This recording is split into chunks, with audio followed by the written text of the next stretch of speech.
Target शायद 500 रुपए रहे, but even the long term 550 रुपए तक की अपसाइड भी इपेक्ट ड्यूरेबल्स के स्टॉक में देखने को नजर आ सकती है। As a disclosure, effect durable हमारे पोर्टफोलियो एपेक्स पीएमएस में बना हुआ है।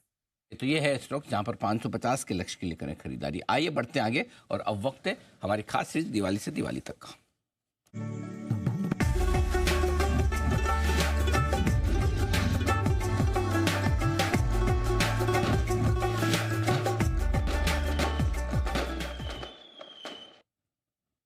इकिगाई एसेट मैनेजर होल्डिंग्स के फाउंडर और सीईओ पंकज टिब्रेवाल साहब हमारे साथ कार्यक्रम में शामिल हो रहे हैं। पंकज जी, बहुत बहुत स्वागत है आपका। आपको और आपकी पूरी टीम को दिवाली की बहुत बहुत शुभकामनाएं सर। बताएं, इस दिवाली से लेकर अगली दिवाली तक क्या रहेगा बाजार का मूड माहौल? क्या उम्मीद रखें कि अगली दिवाली ज़्यादा बेहतर, ज़्यादा ऊपर के लेवल्स में मनाने को मिलेगी?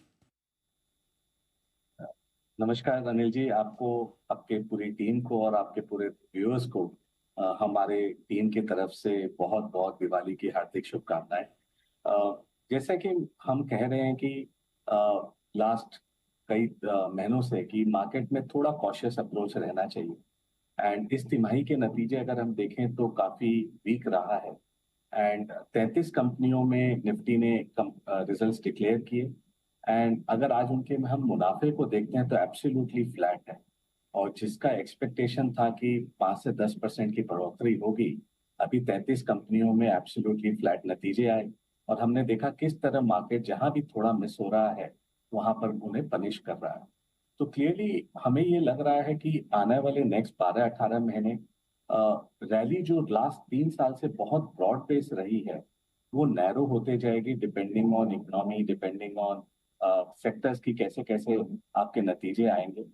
और यहाँ पर बॉटम अप स्टॉक पिकर्स का बोलबाला रहने वाला है।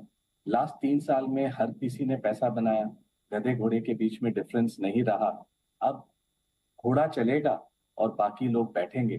तो ये हमारा मानना है कि ये क्लियरली स्टॉक पिकर्स मार्केट होगा। यहाँ स्किल सेट जिसके पास रहा है, जो साइकिल्स देखे हुए हैं उनके लिए रहेगा। तो मार्केट इतना इजी रहने वाला नहीं है नेक्स्ट 12-18 महीने। और हमारा यही एडवाइस रहेगा सभी निवेशकों को कि इस मार्केट को थोड़ा केयरफुली नेविगेट करें। और ग्लोबली भी काफी तनाव है जियोपॉलिटिक्स में। यूएस इलेक्शन नेक्स्ट 10-15 दिन में आपको नतीजे पते चल जाएंगे, और इकोनॉमी में कहीं ना कहीं कई सेक्टर्स में स्लो डाउन दिखाई दे रही है। तो अगर हम सब चीज को कंबाइन करें तो रिटर्न एक्सपेक्टेशंस को मॉडरेट करके चलना चाहिए। लास्ट 3 साल में जो 30-35% CAGR रिटर्न बना उसे एक्सट्रापोलेट नहीं करना चाहिए, और रिस्क पर बहुत फोकस करना चाहिए पोर्टफोलियो लेवल और स्टॉक लेवल पर। अगर आप ये नेक्स्ट 12-18 महीना कर लेते हैं तो आने वाले 3-5 साल हमारे देश के लिए बहुत सुनहरा मौका है। और इस समय पिच पर खड़े रहने की उम्मीद करनी चाहिए, और कोई भी ऐसे गेंद पर आउट नहीं होना चाहिए कि हमें बाद में पछतावा।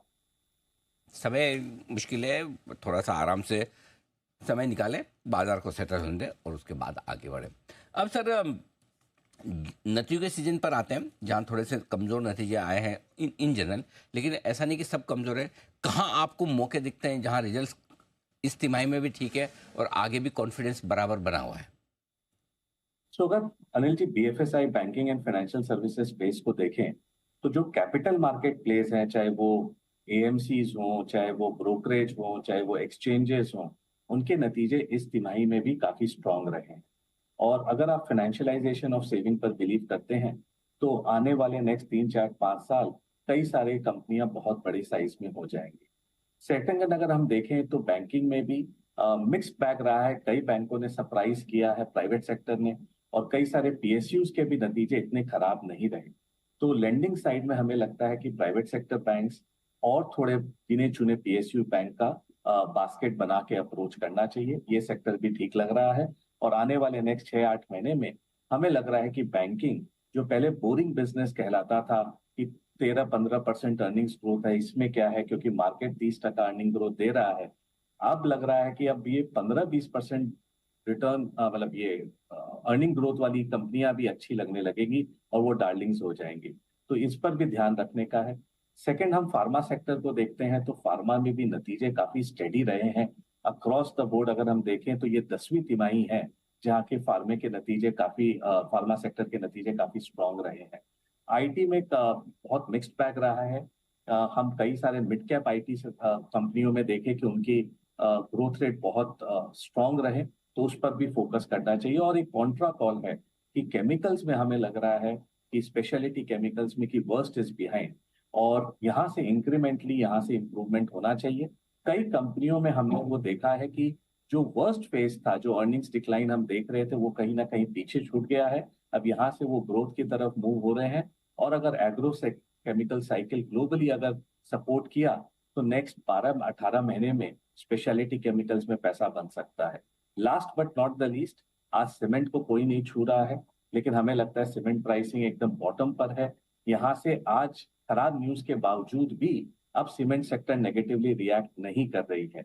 तो आने वाला नेक्स्ट 6-12 महीना सीमेंट के लिए सेकेंड हाफ काफी स्ट्रांग रहता है, और हमें उम्मीद है कि प्राइसिंग में कहीं ना कहीं इंप्रूवमेंट होगा। तो सीमेंट सेक्टर पर भी रुझाव हमारा पॉजिटिव है।